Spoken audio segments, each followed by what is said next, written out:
Bonjour à toutes et à tous et bienvenue dans Animédia, votre émission 100% cinéma d'animation. Je suis Sylvain, alias Phlegmatique, et dans ce podcast, je vous fais voyager dans le monde merveilleux de l'animation. Au programme aujourd'hui, bonbons, incisives et drôles d'amitié.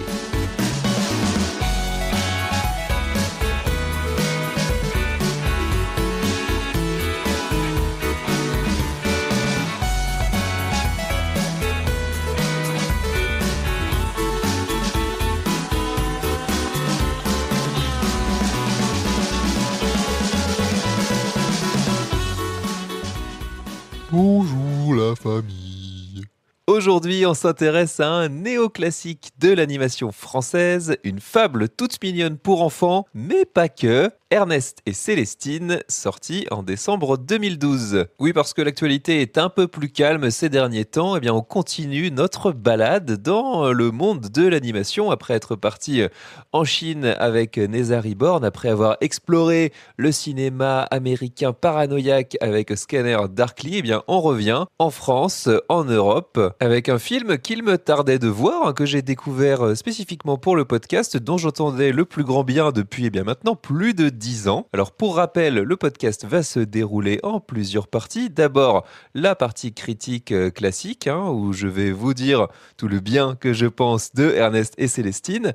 Ensuite, une partie contexte pour évoquer plus largement le monde d'Ernest et Célestine qui a été élargi aussi bien en série qu'en film, et puis revenir aussi sur le matériau de base, les livres jeunesse Ernest et Célestine. Ensuite, on se posera la question traditionnelle de tout épisode d'Animédia, à savoir mais c'est pour qui? Et enfin, on lui décernera une note pour le replacer dans le grand classement Letterboxd du cinéma d'animation. Je préviens, je vais spoiler, voilà, c'est un film qui a maintenant plus de 12 ans, donc si vous ne le connaissez pas déjà, eh bien je vous encourage à aller le voir et à revenir m'écouter ensuite. Allez, faites-vous petit, on pénètre dans la tanière du grand méchant ours.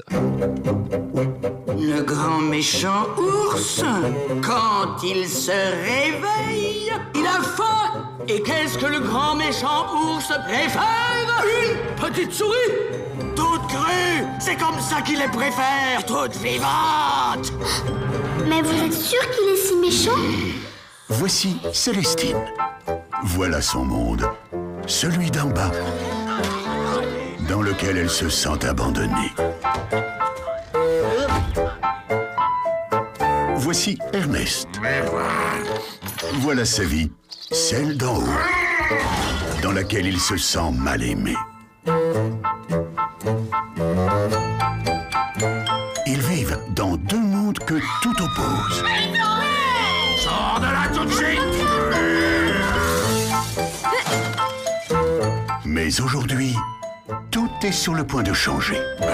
Comment tu t'appelles? Ernest. Moi, c'est Célestine.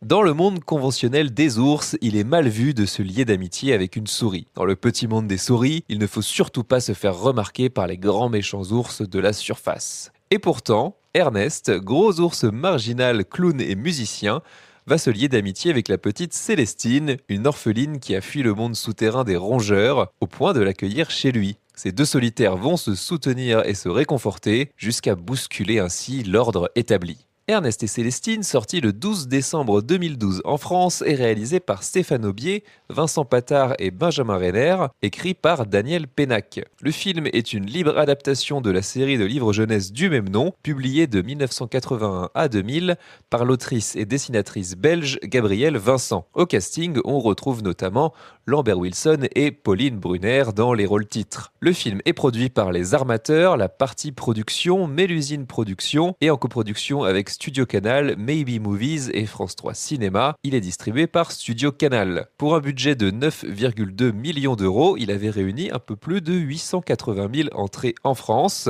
et il avait reçu le César 2013 du meilleur film d'animation et a été nommé à l'Oscar 2014 du meilleur film d'animation. Pour la petite anecdote, il avait perdu contre La Reine des Neiges. Le film est actuellement disponible sur Max et sur la plateforme Benchy. Je l'ai dit en introduction, Ernest et Célestine, pour moi, c'était une vraie découverte. Ça fait longtemps que j'en entends parler et fait partie de ces petites pépites de l'animation européenne récente qu'il faut avoir vue, mais bon, à l'époque, en 2012, il n'était pas du tout apparu sur mon radar, et je n'en avais qu'une seule image, qui était celle de l'affiche, justement, avec ces deux personnages, Ernest et Célestine, qui sont dessinés avec une certaine économie de traits, une certaine épure dans le dessin. On va en reparler dans un second temps, quand j'aborderai plutôt la partie visuelle, mais sur un fond blanc, avec voilà, ces deux personnages qui se regardent, qui se sourient, et c'était tout ce que je savais du film et du projet d'une manière générale. Eh bien, j'ai découvert un film qui est à la fois une fable et un buddy movie. Je vais détailler bien sûr chacun des aspects du film, mais c'est ça qui m'a globalement enthousiasmé. Une fable, pourquoi ? Parce que tout simplement, c'est un récit naïf, entre guillemets, c'est-à-dire qui utilise des gros archétypes, qui utilise des allégories, comme ça, l'ours d'un côté, la souris de l'autre. On a deux mondes qui vivent en parallèle, l'un au-dessus de l'autre. On comprend assez bien en quoi ils sont opposés, et avec notre regard d'adulte, on imagine assez bien que ces deux mondes-là vont être amenés à se rapprocher par l'intermédiaire de ces deux personnages d'Ernest et Célestine, et que le film va nous délivrer une morale, une leçon de vie qu'on peut résumer assez simplement, qui repose autour de plusieurs piliers: la tolérance, le vivre ensemble et la fin des préjugés. Ça, c'est le côté fable qui est renforcé en plus parce qu'on se sert d'animaux qui sont personnifiés. Vous voyez les fables de La Fontaine, eh bien c'est grosso modo le même principe. On fait passer des idées à travers des personnages dont on comprend assez rapidement ce qu'ils représentent. L'ours, il est forcément beaucoup plus imposant, dangereux, mais aussi attendrissant. Il y a le côté nounours, bien sûr. La souris, elle, est beaucoup plus discrète, craintive un petit peu, mais aussi très débrouillarde, très capable. Elle est tout à fait capable de se débrouiller seule et de construire des choses qui dépassent sa petite taille supposée, même si le rapport d'échelle n'est pas tout à fait le même, évidemment, dans le dessin animé que dans le monde réel. Voilà, on est en présence d'une fable, justement. On ne cherche pas non plus à calquer la réalité, vous vous en doutez bien. Et donc, ces deux mondes-là se craignent, trouvent chacun des raisons de vivre dans la peur de l'autre, mais ils ont quand même besoin l'un de l'autre. Si on essaye de prendre le mal à la racine, si je puis dire, les souris ont peur des ours puisque forcément ils sont beaucoup plus gros, beaucoup plus imposants qu'elles. Ils ont souvent faim. Donc les souris font des mets de choix pour les ours, évidemment. On nous retraduit aussi un petit peu au début du film le conte du petit chaperon rouge, où ici c'est l'ours qui joue le rôle du loup. D'ailleurs, Célestine, dans tout le début du film, quand elle s'aventure dans le monde des ours et quand elle revient chez elle, elle porte justement un petit capuchon rouge. C'est pas non plus par hasard, c'est aussi pour faire en sorte de rappeler des imaginaires, des choses qui sont très très connues et que le parallèle soit assez immédiat. Elles en ont peur, certes, mais elles ont besoin d'aller se frotter à ce monde-là pour aller y chercher quelque chose dont elles ont besoin, à savoir les dents des ours. On reprend aussi le conte de la petite souris qui va récupérer les dents des enfants ours, parce que justement ces dents, ce sont leur véritable force qui leur permet de creuser, de construire, de vivre en autonomie, mais quand même cachée. Et cette cohabitation, pour les souris, elle est purement utilitariste. On se sert des ours, mais on ne les fréquente surtout pas. Et les ours, justement, considèrent les souris, eh bien, je l'ai dit, comme des personnages de contes, un peu mythiques, qu'il ne faut surtout pas voir. Tout leur intérêt, c'est quand elles restent cachées. Si on les voit, elles font peur immédiatement, même si on ne les connaît pas, et on les tue. C'est tout simplement la peur de l'étranger, la xénophobie, ni plus ni moins. Et ça a lieu d'un monde à l'autre. On ne sait pas trop comment ça a commencé, mais ce qu'on sait, c'est qu'il faut surtout que ça reste comme ça. On ne se mélange pas, on vit chacun de son côté, on trace la route qui nous a été dessinée, on respecte un cadre très très précis, que ce soit du côté des souris ou du côté des ours d'ailleurs. Et c'est justement là où s'insèrent les personnages d'Ernest et Célestine, qui sont bien évidemment différents des autres archétypes d'ours et de souris, et qui eux veulent faire exploser un petit peu ce monde, ou en tout cas qui ne s'y conforment pas, qui ne s'y sentent pas bien, qui essayent de le remettre en question, et le hasard va faire qu'ils vont se rencontrer. Et c'est là où intervient toute la dimension justement buddy movie du film, qui est pour moi la partie la plus réussie, ce qui fait tout le succès, l'excellence même de Ernest et Célestine, c'est la fusion des deux personnages, alors que de base, tout les oppose. C'est ça, l'essence du buddy movie. Pour vous donner quelques exemples en vrac que vous connaissez, Il y a bien sûr L'arme fatale, Rush Hour, Wallace et Gromit aussi peut être vu comme un buddy movie, ou encore Intouchable. Voilà, deux personnages qui n'ont grosso modo rien en commun au départ du récit et qui vont finalement apprendre à se connaître et à s'apprécier et à nouer une amitié sincère. Et Ernest et Célestine, c'est exactement ça. Au départ, on peut difficilement faire plus opposé. Ernest a faim, il trouve Célestine et il a qu'une envie, c'est de la manger. Parce qu'elle est plus maligne que ça, elle va détourner son attention et faire en sorte de le diriger vers autre chose, à savoir le magasin de bonbons qui se trouve à côté. Il va se faire prendre, il va se faire embarquer par la police. Et Célestine va une nouvelle fois l'aider à s'échapper, en l'échange de quoi c'est lui qui va lui ouvrir la porte du magasin dedans pour qu'elle puisse en récupérer le plus possible. Et déjà, on peut s'arrêter sur ces deux éléments, hein. C'est quand même un dessin animé plutôt pour enfants, où dans les premières minutes, on a nos deux héros qui commettent crime sur crime, à savoir engloutir toute la réserve d'un magasin de bonbons, ensuite échapper à la police, puis cambrioler un magasin dedans. Et d'ailleurs, ils vont devoir de nouveau échapper à la police encore une fois, quand Ernest va se retrouver dans le monde des souris, poursuivi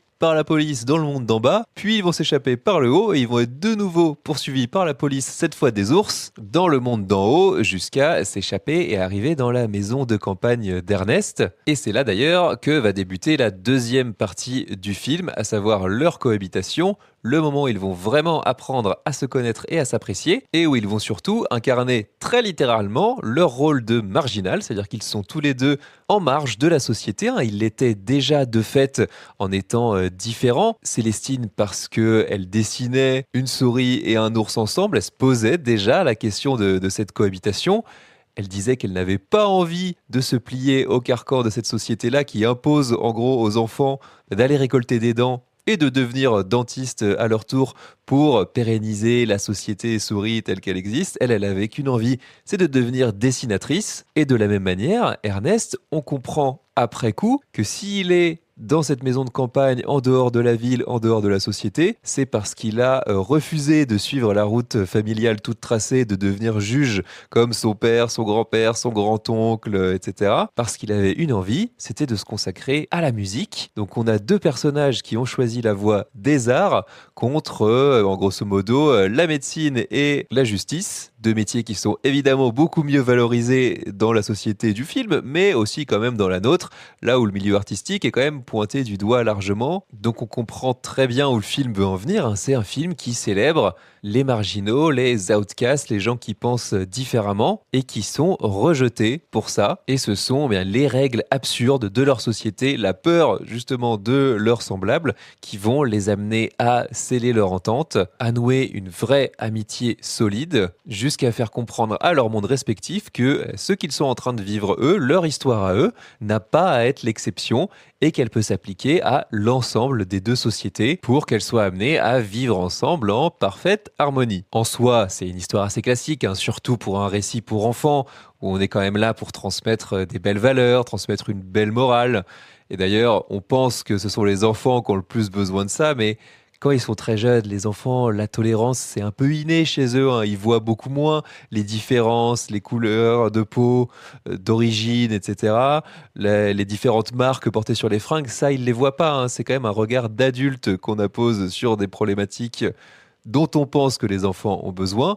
Mais soit, ça fait du bien justement de se les rappeler pour nous, hein, ça fait du bien de les voir retranscrits dans ce genre d'histoire hyper positive.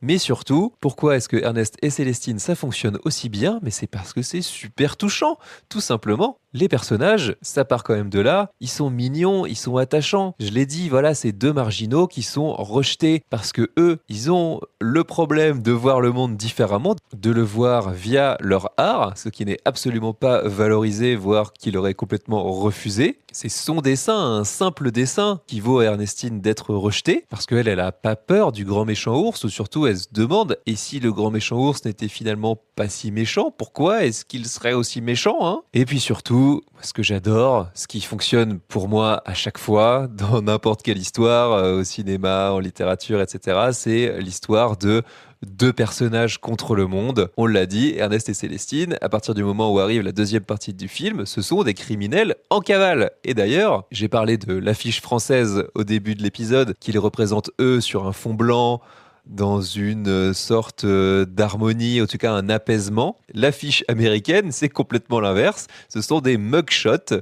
de Ernest et Célestine. Des mugshots, c'est quoi, hein? C'est ces fameuses photos qui sont prises avant d'arriver en prison. Vous avez un petit panneau avec votre nom marqué dessus. Forcément, c'est les Américains, il faut qu'il y ait un côté un petit peu plus sensationnaliste, mais c'est quand même un bon rappel que ces personnages qui nous sont hyper sympathiques, dans leur monde à eux, ce sont ni plus ni moins que des criminels. Bien sûr, ce sont eux qui ont raison et notre idée qu'on se fait de la justice va triompher. Hein, je vous rassure, ça se finit bien, hein, Ernest et Célestine, il n'y a pas de problème. Mais moi, ça me touche particulièrement toujours ça, les belles histoires d'amitié. C'est un film qui m'a beaucoup fait penser à un autre buddy movie, si on veut, que j'ai pas cité tout à l'heure, qui s'appelle Thelma et Louise, que j'ai découvert au cinéma il y a quelques années, qui m'a fait pleurer pour sa fin parce que il y a justement cette idée de on va jusqu'au bout ensemble et on ne laissera rien ni personne nous séparer. Ernest et Célestine, c'est ça. Ils font face, Ernest à la justice des souris, Célestine à la justice des ours, et ils se démontent pas. Ils ont qu'une envie, c'est de se retrouver ensemble, et ils disent merde à cette société stupide et grégaire qui ne les accepte pas. Ça, c'est la fin du film, mais avant ça, je veux quand même revenir sur ce deuxième tiers, justement, cette parenthèse enchantée que vivent Ernest et Célestine dans la maison d'Ernest, isolés au milieu de la campagne en plein hiver, qui se fait très vite ensevelir de neige. Et on a justement cette super scène qui fait la transition entre l'hiver et l'arrivée du printemps. Je pense que c'est la scène qui est la plus marquante visuellement du film. Si vous l'avez déjà vu, vous l'avez, j'imagine, en tête, avec l'utilisation de la musique qui sert à marquer à la fois la fin de l'hiver et l'arrivée du printemps, avec là encore ce fond blanc qui va se parsemer au fil de l'arrivée des notes, de petites touches et musicales et visuelles. Pour moi, c'est presque la profession de foi du film, puisqu'il utilise, je ne l'ai pas encore dit, l'aquarelle, en plus de traits assez fins, assez épurés. Et on sait que l'aquarelle, c'est de la peinture à l'eau, et donc on a ces taches qui ont l'impression un peu de tomber sur une page blanche, et qui finalement prennent forme et nous dessinent la forêt, l'environnement dans lequel se trouvent Ernest et Célestine. Et je trouve qu'une bonne partie du film est symbolisée là-dedans. C'est la touche Benjamin Renner qui amène ici son trait, sa sensibilité à lui. C'était son premier long métrage à l'époque, hein. Je détaillerai son CV un petit peu plus tard, mais je trouve que c'est quand même assez impressionnant d'en arriver déjà à une certaine maturité dans son propre style. Lui avoue pour cette partie campagnarde, s'être beaucoup inspiré des films Ghibli dans le rapport à la nature justement, mais aussi dans le rythme global de l'animation. Alors forcément, ça fait un peu tarte à la crème de parler de Ghibli, mais déjà, quand on en parle pour autre chose qu'un énième film d'animation japonais, ça n'a pas tout à fait la même valeur, hein. On va au-delà du simple style esthétique, mais bon, c'est plutôt une super référence à avoir quand même, hein. Et ça se sent à la fois dans ces scènes de nature, hein, qui font aussi bien penser à Totoro, au château ambulant aussi, moi j'ai trouvé dans les intérieurs, qui rappellent un petit peu l'intérieur un petit peu foutraque du château ambulant justement, que dans les scènes d'action qui là moi m'ont beaucoup fait penser à Ponyo, notamment la scène où on voit les policiers souris se former en une espèce de vague comme ça. J'ai eu l'impression de voir les vagues de Ponyo qui déferlaient. Et aussi le château de Cagliostro avec toute la partie de course-poursuite en voiture qui m'a beaucoup fait penser à une des scènes d'introduction du château de Cagliostro. Donc il y a de ça vraiment dans ce film-là, mais avec une patte esthétique différente. Et d'un autre côté, on a un autre duo de réalisateurs qui est Stéphane Aubier et Vincent Patard, qui sont eux plutôt responsables de l'humour et de tout ce qui est la rythmique comique du film, puisque eux aussi ont un background qui leur est propre, que je détaillerai un peu plus tard, mais ils n'ont pas du tout le même parcours que Benjamin Renner. Et tout ça, ça donne un super mélange qui fait que le film va parler à plusieurs générations en même temps. On n'est pas du tout sur le même registre et on convoque pas les mêmes sentiments, les mêmes émotions. Parfois, on va être dans une rythmique très très folle avec des scènes d'action qui fonctionnent super bien, et puis d'un coup, le film va prendre le temps de se poser, de recentrer son histoire, son récit sur ces deux personnages titres et de développer vraiment leur relation. On passe par tous les états alors que c'est un film qui fait 1h20 générique compris. C'est quand même hyper bien mené, hyper bien rythmé de bout en bout. Bon, le film n'a globalement que des qualités, mais on va quand même en rajouter une couche parce que je trouve qu'au niveau de l'interprétation aussi, c'est impeccable. Lambert Wilson, il est très très juste. Je suis pas toujours fan de ce qu'il peut faire. Il a tendance parfois à en faire un petit peu des caisses. Mais là, justement, on sent l'évolution d'Ernest à travers le film, qui au départ part d'un ours bourru, mal léché, et puis qui lui aussi développe sa sensibilité, son humanité, si on peut dire, grâce à Célestine. Célestine qui est jouée par Pauline Brunner, qui joue à la fois très bien le côté fort caractère, espièglerie, la ruse, et puis forcément une petite part de vulnérabilité de Célestine. Et puis autour de ces deux-là, on a une super galerie de comédiens de doublage. Là, si vraiment vous avez été bercé avec l'animation dans les années 80, 90, 2000, que vous avez pas mal bouffé de VF, comme c'est mon cas, là vous allez vous régaler. J'en cite quelques-uns. On a Dominique Collignon-Morin, qui est tout simplement le doubleur français de Mark Hamill, Luke Skywalker dans la trilogie Star Wars originale, qui a fait aussi pas mal de méchants de Disney. C'est lui qui double Hadès en français, puisque j'avais parlé d'Hercule dans quelques épisodes, mais un de ses rôles préférés, un de ses rôles que moi je préfère plutôt, c'est le Borgne dans Mille et une pattes, qui a des scènes super fortes. Et là, il est génial dans le rôle du dentiste, qui a une scène quasi écrite pour lui, où il nous fait un genre de monologue pour expliquer à Célestine comment fonctionne le monde des souris. Évidemment, c'est pour nous, qu'on le comprenne nous en tant que spectateurs, mais il a une scène rien qu'à lui, où il part justement là encore dans tous les sens. C'est génial, ça fait vraiment plaisir de l'entendre. Je peux vous citer aussi Vincent Grasse, qui a un tout petit rôle là dans Ernest et Célestine, mais si vous avez vu Matrix en français, c'est l'agent Smith. Si vous avez vu la trilogie Seigneur des Anneaux, c'est la voix de Ghibli, donc forcément ça rappelle un petit quelque chose.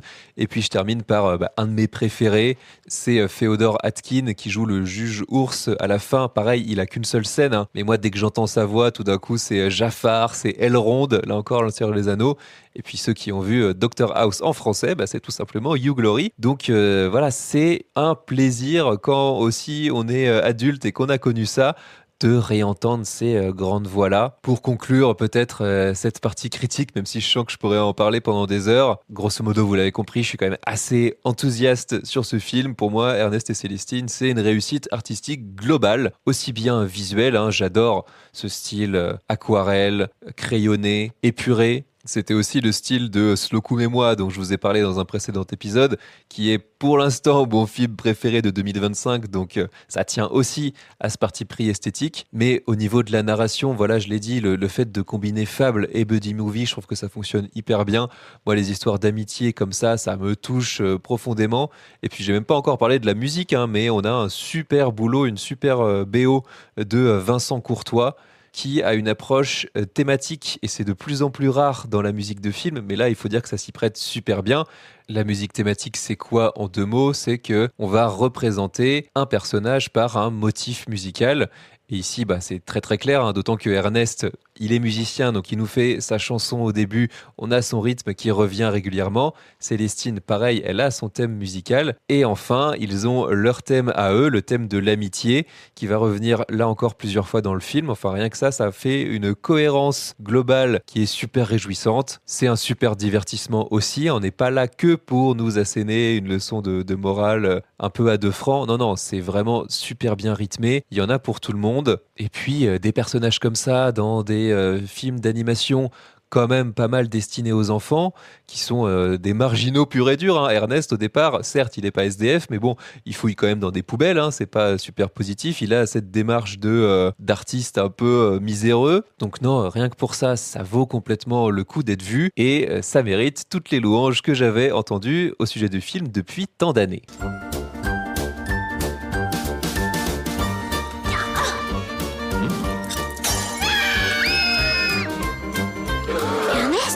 Qui l'a introduit ici? Mais qu'est-ce qu'elle a fait de mal, Célestine? Introduire un ours enragé chez nous? Nous ne prendrons aucun repos tant que nous n'aurons pas retrouvé Ernest et Célestine. Ne t'en fais pas, nous ne les trouverons jamais. Un ours et une souris, ça va pas. Les ours en haut et les souris en bas, c'est ça? Eh ben oui, depuis toujours c'est comme ça.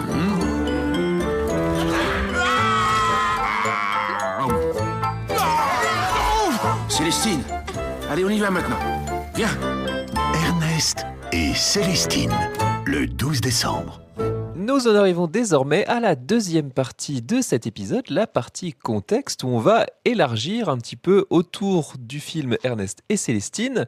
Et je vais commencer par vous parler du trio de réalisateurs composé de Benjamin Renner, Stéphane Aubier et Vincent Patard. Benjamin Renner, je l'ai dit dans la première partie, il s'agissait de son premier film et il en fera ensuite un deuxième qui s'appelle Le Grand Méchant Renard et autres contes, sorti en 2017 et qui aura lui aussi le César du meilleur film d'animation l'année suivante. Donc pas mal, hein, 2 films de César, tranquille. Et il enchaînera ensuite avec un autre film très très différent chez Illumination qui s'appelle Migration, qui est sorti dans une relative indifférence en 2023, qui n'a pas du tout aussi bien marché que les autres productions Illumination, Moi Moche et Méchant, Les Mignons, Super Mario Bros évidemment, mais il est ressorti il y a très peu de temps sur Netflix et j'ai vu qu'il était déjà numéro 1 dans les films les plus vus, donc comme quoi il va peut-être réussir à avoir une deuxième vie en streaming. Je l'avais rattrapé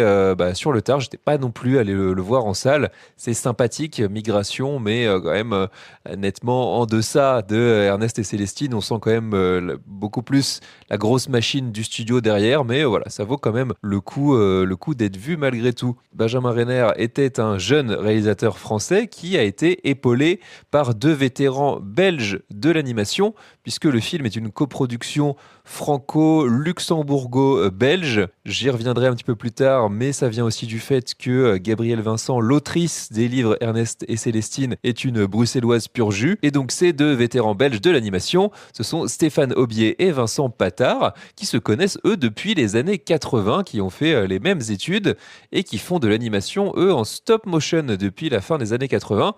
Ils ont commencé avec le Pic-Pic André Chou et puis ils ont enchaîné à partir du début des années 2000 avec un programme que vous connaissez sans doute mieux qui s'appelle Panique au village. Personnellement, j'ai grandi avec ça. C'était diffusé sur Canal+ à partir de 2002-2003. Il y avait des petits épisodes de une dizaine de minutes, voire un petit peu moins. Et puis un long métrage en 2009, avant plusieurs moyens métrages de 30 minutes depuis.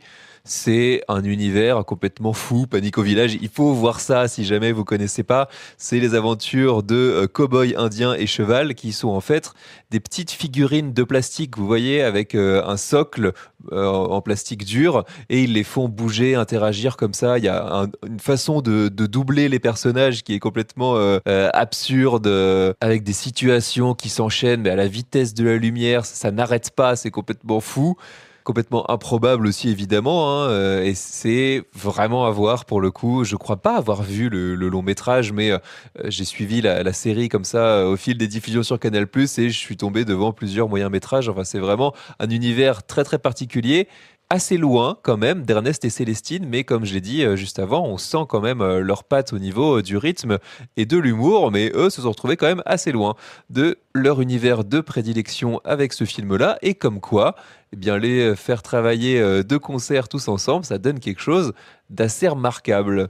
Pour revenir quand même à l'origine de Ernest et Célestine, je l'ai dit en préambule, c'est une série de livres jeunesse publiés donc de 1981 à 2000. Il y en a 26 en tout par une autrice qui s'appelle Gabrielle Vincent, ou plutôt Gabrielle Vincent, c'est son pseudonyme que cache son vrai nom, Monique Martin, qui est décédée en 2000. Alors le style graphique des livres est assez différent de celui du film. Il y a, je trouve, encore plus une économie de traits. Les teintes tirent plus vers le sépia, donc un marron beige, beaucoup plus pastel encore, et les personnages ont un style, un caractère design qui est beaucoup plus réaliste, je mets des guillemets, mais on voit beaucoup plus par exemple les poils, la fourrure, que ce soit sur Ernest, Célestine ou les autres personnages, là où dans le film d'animation on sent que ce sont plus des aplats de couleurs. Ils n'ont pas essayé d'accentuer justement ce côté réaliste. Il faut savoir aussi que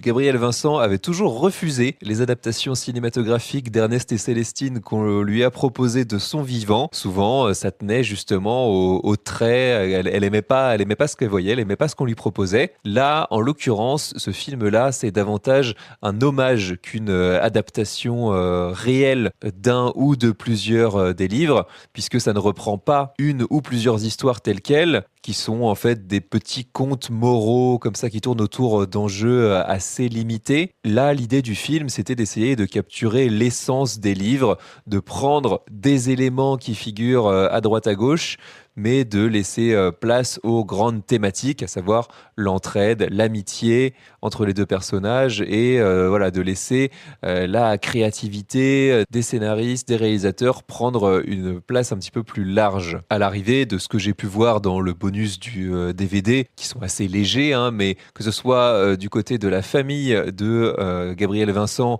ou chez Casterman, donc la maison d'édition qui publiait ses livres, tout le monde en ressort globalement plutôt content et ils ont raison, hein, dans le sens où je pense que ça a permis de remettre en lumière une série qui a bercé visiblement une certaine génération, alors qui n'est pas la mienne, même si c'est vrai que je suis un enfant des années 90, j'aurais pu être confronté à Ernest et Célestine, mais je suis pas sûr que mes parents connaissaient ça.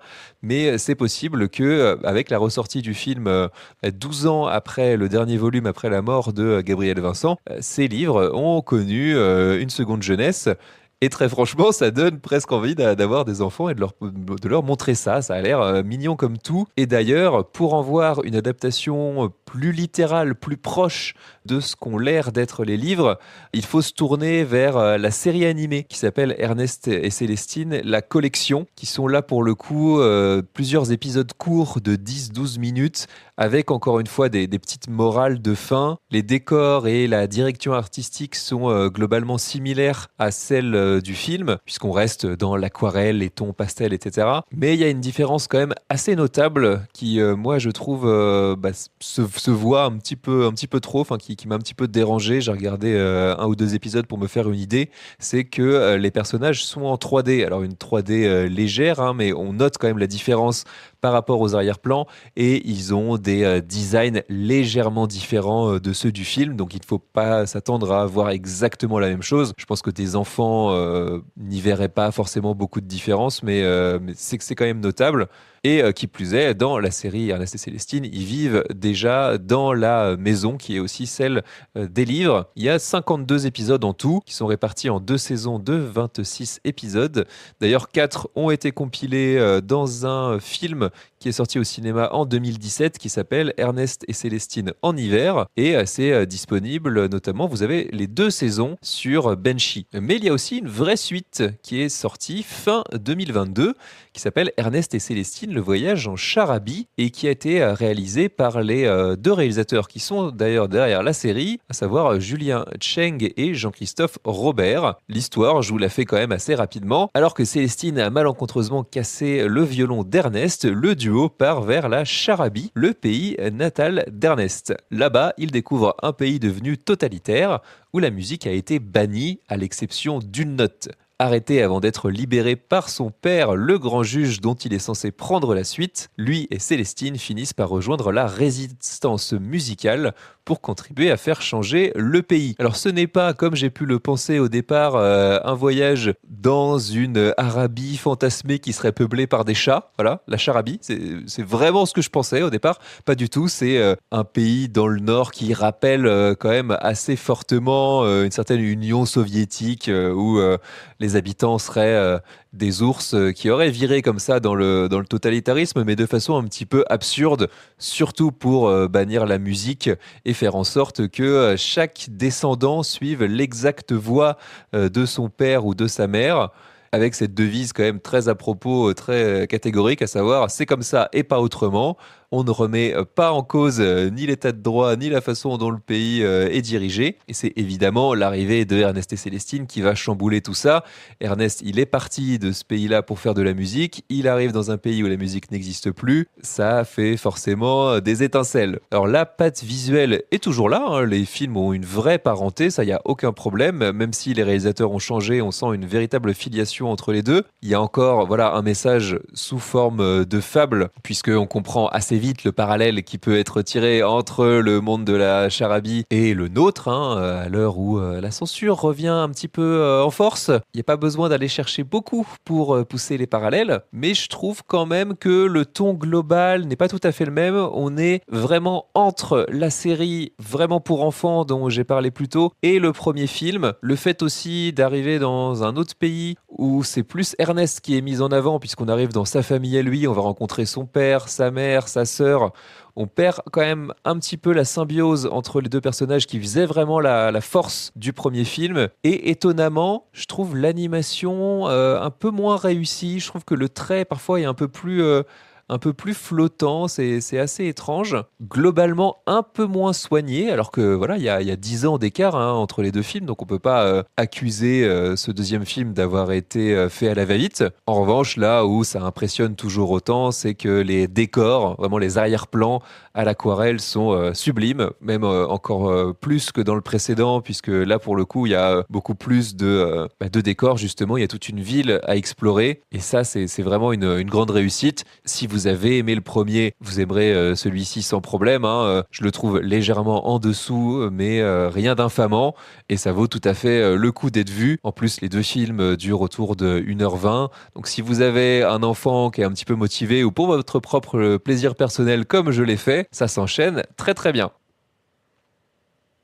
On en arrive à la fameuse question qui se pose dans tout épisode d'Animédia, à savoir, c'est pour qui Ernest et Célestine? C'est assez simple, je dirais pour les enfants essentiellement, ou en tout cas c'est le public qui est clairement visé. À partir de 6 ans, je pense que ça passe sans problème. On a tous les éléments qui font le film d'animation pour enfants classique, à savoir des animaux qui parlent. Ça fonctionne très très bien. Ils pourront en plus s'identifier à Célestine, qui est le premier personnage que l'on rencontre, qui est le personnage d'enfant, même si elle est pas si jeune dans sa tête, dans sa façon de penser, et qu'elle a quand même des envies d'ailleurs, d'émancipation. Enfin, c'est un personnage qui est très très positif. Je pense que ça, c'est vraiment un bon point d'ancrage moral pour les enfants. Et puis, d'une manière générale, le message qui est porté par le film, il est hyper positif. On l'a dit, un message de tolérance, de combattre les injustices et l'absurdité du monde. C'est très très clair, sans être naïf ni bêtifiant. Il y a parfois ce discours un peu trop appuyé, où on a peur que les enfants comprennent pas, alors on va matraquer. Là, c'est à la fois très très simple, mais on ne prend personne pour des abrutis. Et ça, vraiment, ça fait plaisir. On sent que le film connaît son public, qu'il fait confiance à son public, et que c'est un film qui se voit aussi quand même pas mal en famille. Donc, on peut faire confiance aux parents si besoin pour aiguiller les enfants ou pour leur faire comprendre, leur faire passer les messages essentiels du film. Donc, avoir en famille, c'est clair que ça se complète aussi très bien avec la suite, avec la série animée. Si vous avez des enfants qui sont très très fans, on sait comment on est. Quand on est petit, on adore regarder le même dessin animé, le même film d'animation en boucle. Il y a la série qui peut permettre de combler ce manque. Des épisodes de 10 minutes, ça se consomme justement très très bien. Et puis bien sûr, l'autre public visé, dont je fais partie, vous le savez, pour les grands enfants, c'est génial. Ernest et Célestine, c'est bourré de détails. J'en ai pas parlé encore, mais rien que cette scène de présentation du monde des souris, où on nous explique comment elles fonctionnent, on les voit au travail, on les voit dans leur quotidien. Il y a des petites choses, des petits détails comme ça qui accrochent l'œil, qui montrent que il y a eu une réflexion autour de ce film, qu'on a essayé de le remplir. C'est ça qui est génial, c'est que d'une manière générale, ça fourmille de détails, c'est rempli de partout, ça vit en fait, on y croit tout simplement à ce monde-là, là où c'est très facile de nous faire des univers pour enfants un peu factices, de se dire que de toute façon, pour eux, ça ne fera pas de différence. Non, là, il y a vraiment un soin qui est apporté à ça. Et puis, voilà, ça aussi, je l'ai suffisamment dit. Visuellement, c'est magnifique. Et même quand on grandit, cette histoire d'amitié-là, elle est hyper touchante, elle est universelle. Nous voici à la note pour reclasser Ernest et Célestine dans le grand classement Letterboxd d'Animédia. Je vais lui décerner la note de 4 sur 5. Tout simplement parce que c'est un film qui m'a conquis, qui a répondu aussi aux attentes que je pouvais avoir. Ça fait, comme je l'ai dit, pas mal d'années, mine de rien, que j'en entends parler, que je vois cette hype autour de ce film-là. Et vraiment, il ne m'a absolument pas déçu. Au contraire, parmi les points positifs, je les ai suffisamment listés. Le dessin et l'animation, d'une manière générale, sont vraiment charmants. Moi j'adore, je l'ai déjà dit dans l'épisode sur Slocum et moi, l'aquarelle, les tons pastels, ça fonctionne sur moi à chaque fois. Cette super amitié entre des personnages qui sont pas aussi courants qu'on pourrait le croire dans du cinéma d'animation plutôt à destination des enfants. Ça fonctionne très très bien. Leur interprétation aussi à tous les deux, hein, Lambert Wilson, Pauline Brunner et d'une manière générale tout le casting vocal. La musique aussi a une part vraiment hyper importante dans le film, de la musique thématique. Ça fait du bien d'entendre ça aujourd'hui, ça devient de plus en plus rare.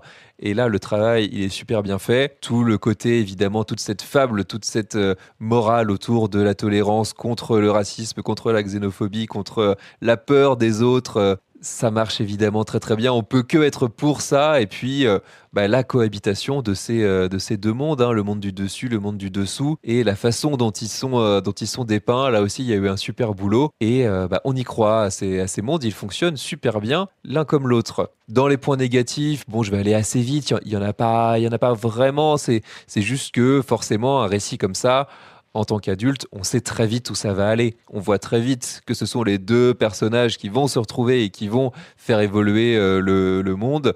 Mais ça se joue dans une scène de procès qui, là encore, est hyper bien amenée, qui est hyper bien réalisée. On a un montage alterné entre le procès d'Ernest chez les souris, le procès de Célestine chez les ours. Voilà, je parlais de points négatifs, j'arrive à redonner un point positif. C'est vous dire à quel point le film m'a enthousiasmé. Voilà, bon, on n'est jamais surpris par le déroulé, mais c'est pas exactement ce qu'on lui demande. La surprise, elle vient plutôt du traitement des personnages et du style visuel. Dans la grande liste Letterboxd d'Animedia, ça place Ernest et Célestine derrière le conte de la princesse Kaguya.